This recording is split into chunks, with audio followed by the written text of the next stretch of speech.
sekali tagline sepertinya kok orang lupa ya, kita ini namanya Indonesia Raya. Jadi saya mempertanyakan pada diri saya sendiri, tolong dijawab oleh kalian. Lah kok banyak sekali tagline seperti Indonesia Kerja, Indonesia Emas, dan lain-lain. Lah itu kan nggak jelas menurut saya loh. Dan saya dapat pertanggungjawabkan. Lah maunya saya Indonesia Raya.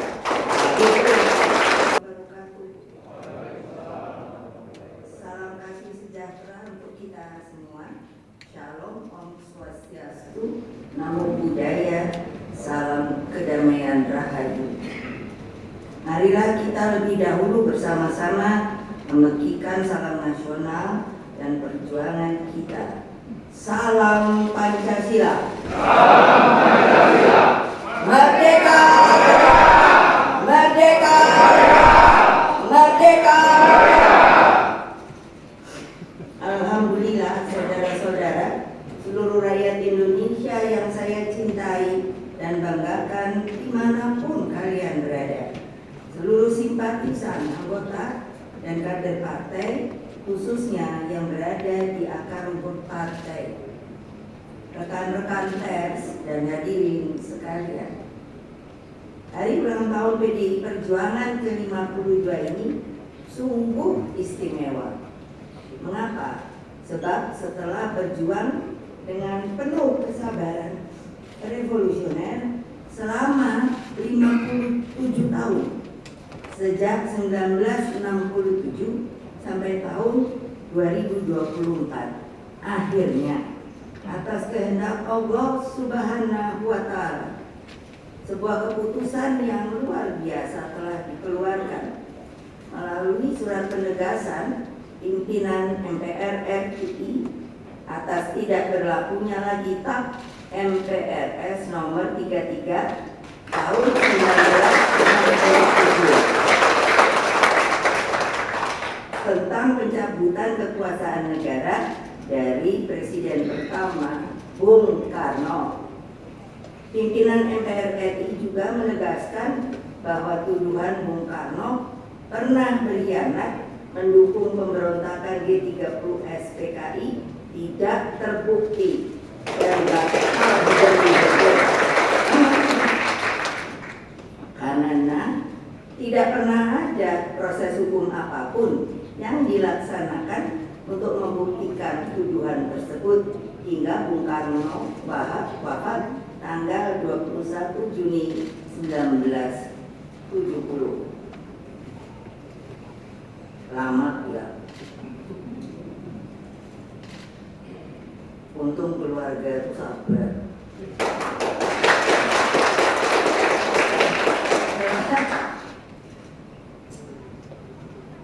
Jangan kejadian gini lagi. Tapi kalau memang salah harus salah. Ini namanya politisasi. Saya atas nama pribadi, keluarga Bung Karno, dan juga keluarga besar Partai Demokrasi Indonesia Perjuangan mengucapkan terima kasih yang sebesar-besarnya kepada pimpinan dan seluruh anggota MPR RI periode 2019-2024.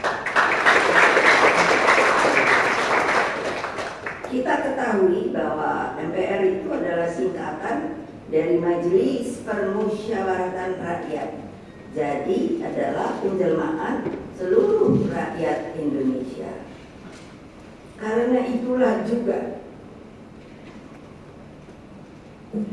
ucapan terima kasih yang setulus-tulusnya saya sampaikan kepada seluruh rakyat Indonesia dimanapun kalian berada atas kelulusan sejarah Bung Karno tersebut.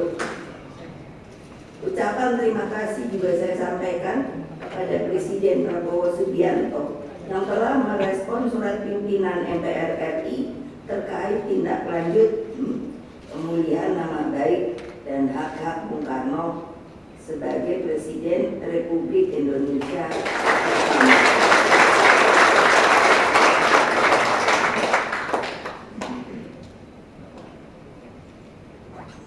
Kalau dipikir Bung Karno itu tahan banting ya, iyalah waktu beliau itu kami keluarga tuh bingung, saya mesti cerita karena apa?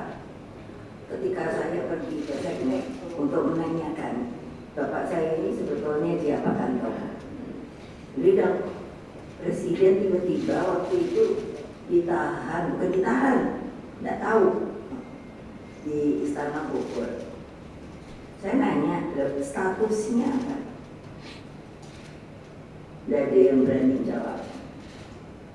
Jadi kami keluarga pada waktu itu tidak tahu status Bung Karno itu apa.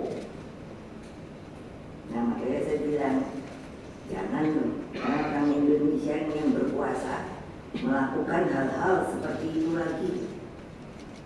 Nunggunya aja keadilannya lama sekali kan, setengah abad lebih.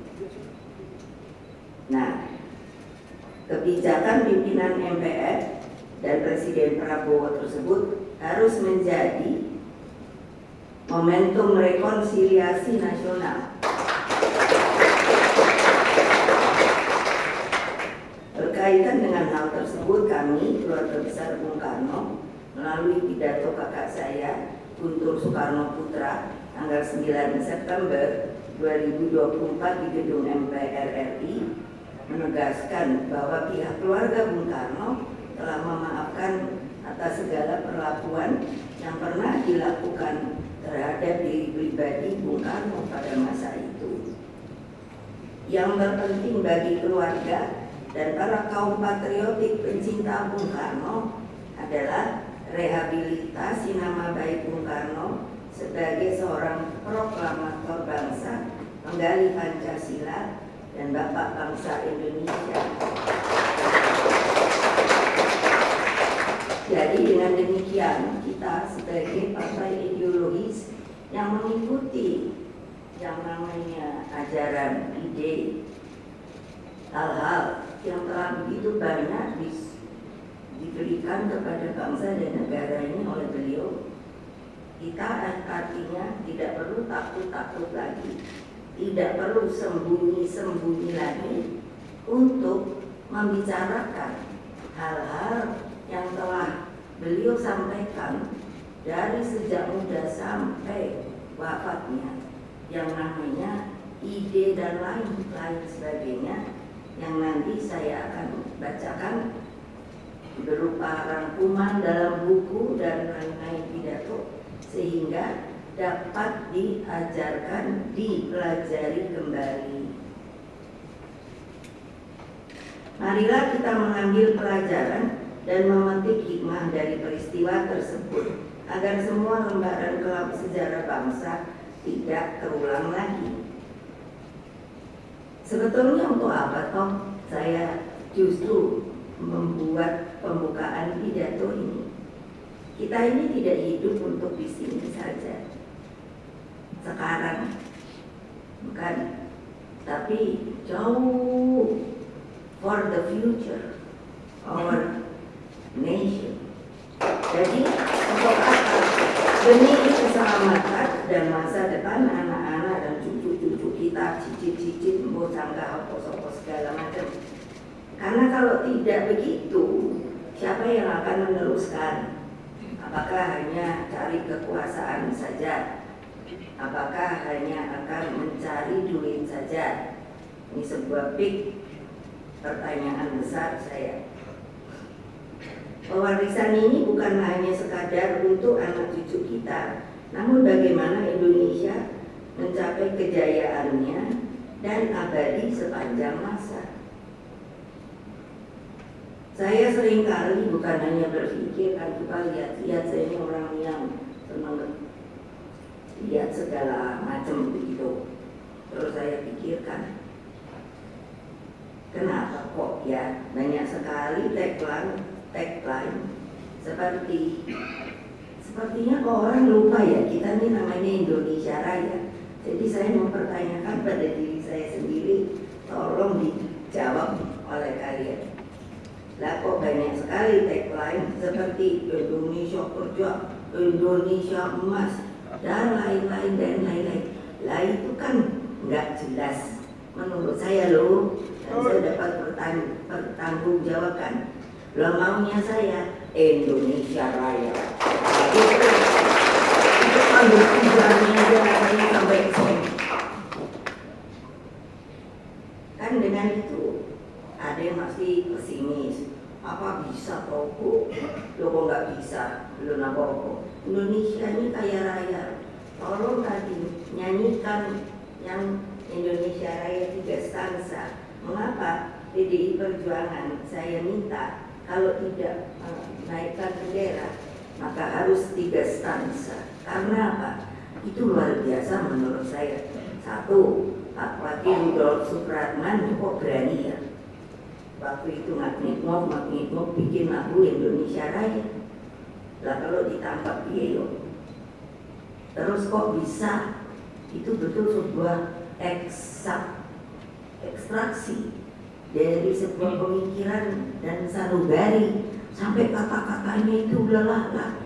Kalau saya melihat itu terus saya bisa lihat, wah itu bisa lautnya koyo wah ininya gini-gini. Saya nggak tahu kalian yang mungkin saya sebut sudah berada zona nyaman karena potensinya luar biasa.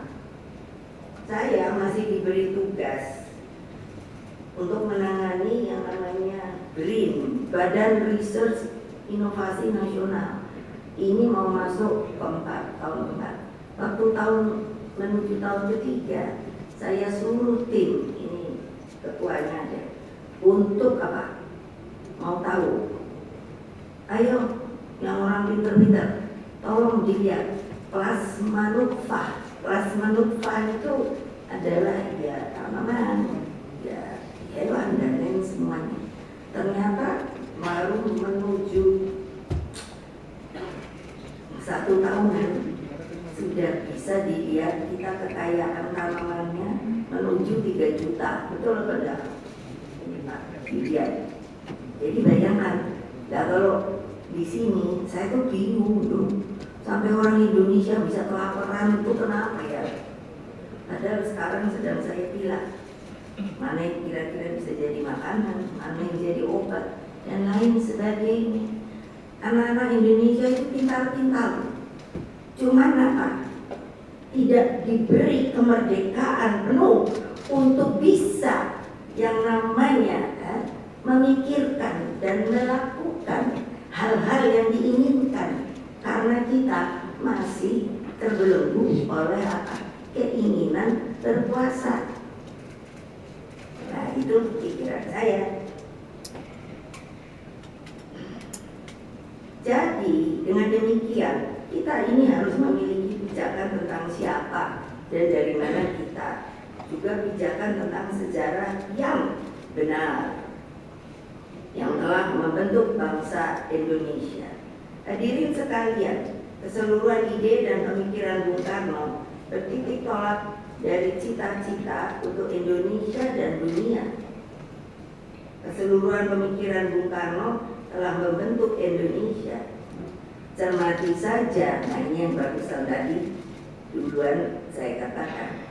Cermati saja tulisan dan pemikiran beliau sebagaimana terdapat dalam Indonesia Menggugat, Mencapai Indonesia Merdeka, Penemuan Kembali Revolusi Kita, Jalannya Revolusi Kita, buat kurung anak perempuan, Sarinah, Sosialisme ala Indonesia dan lain-lain. Demikian pula gagasan beliau berkaitan dengan Trisakti, persaudaraan Asia Afrika, membangun tata dunia baru, dan masih banyak yang lain. Bayangkan, ini kan diumpat, disembunyikan waktu zaman Orde Baru. Tanya orang, kalau saya ketemu terus kalau tahu saya anak Bung Karno, terus bilang Mbak, panggilnya Mbak, saya memberikan sesuatu boleh enggak? Ya apa dulu dong, saya bilang. Tahu di bawah itu orang tua buku tak kecil ini. Ini saya simpan loh. Tahu-tahunya apa? DPR itu tulisan kumpulan tulisan Bung Karno di bawah bendera revolusi. Terus kok Bapak masih bisa nyimpan itu kenapa? Gimana? Saya simpan di hubungan. Luar biasa menurut saya. Untung nggak hancur.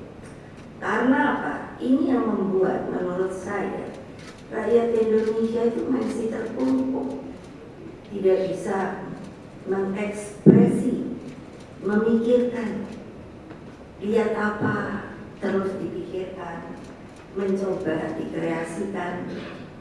Nah, seperti tadi lihat tarian, saya kan langsung kalau boleh gitu terus langsung ikut-ikut nari. Karena saya dari 5 tahun disuruh bapak saya nari 5 macam. Jadi saya tahu tarian ini, tarian Jawa, tarian Sunda, Sumatera, Bali. Gitu loh. Apa? Untuk tahu bahwa Indonesia ini sangat luar biasa. Budaya, seninya, kearifan lokalnya. Lah kok terus waktu Orde Baru kita itu hanya diberi sebuah frame. Saya tuh sampai suka pusing mikirin loh. Ini bener orang Indonesia yang bener ki koyo apa toh? Kok kayak gini dulu. Takut. Terus kayak apa ya kalau orang Jawa tuh meskutet doro-doro gitu dulu apa namanya? Feodal itu nggak dibuang, masih ditungguin gitu. Kalau orang Jawa kan saya dapilnya itu Jawa Tengah 35 kabupaten kota. Wah keren nggak? Apa? Waduh, jadi saya kuping terbiasa. Kalau orang Jawa bilang gini, kalau ditanya apa-apa gitu ya, terus ingge, nah gitu. Tapi terus ada lagi apa-apa, ingge. Nah itu lain lagi loh Pak Sugidi. Jadi saya terbiasa, langsung saya ngerti. Kalau mau ingge, wah ini sih rasanya menuju negatif nih gitu. Tapi kalau ingge gitu, nah itu positif gitu. Coba saya ada dengerin. Siapa yang mau dengerin? Coba toh. Terus gini-gini, Orde Baru maaf bunga. Kan tadi udah dimaafkan tuh sama keluarganya bunga. Makanya saya mau ngomong maaf, beri maaf. Di luar negeri begini yang ini, aduh dicari orang. Saya ini sampai ditanyain, nanti dibilang saya sombong, loh. Sampai saya kecipratan kan dari bapak saya. Loh, profesor aja saya 3, kaget dewi. Loh, kenapa enggak profesor yo? Saya belajarnya di mana? Nanti dipikirnya saya jual beli lagi. Sudah begitu, apa lagi? Honoris causanya ini mau nambah lagi. Sekarang udah 11, masih mau ditambah berapa lagi ya? Yang tahu Pak, Basarah mana dia tuh? Nambah berapa lagi tuh? Tuh kan? Saya tapi nggak bayar loh, karena banyak sekarang kan yang beli ya. Sorry, itu loh. Kalau mau ketawa ya ketawa aja. Itu kemerdekaan diri. Makanya kalau lihat Ibu Mega, kan banyak yang bilang Ibu Mega ini loh, kok diem aja gitu. Loh memang saya ngambil posisi selalu gitu. Timbang aku marah-marah gak jelas, lebih baik saya ngomong jelas gitu. Oh ya lebih baik. Diem aja, lo ngomongin gue gini, bodo amat gitu.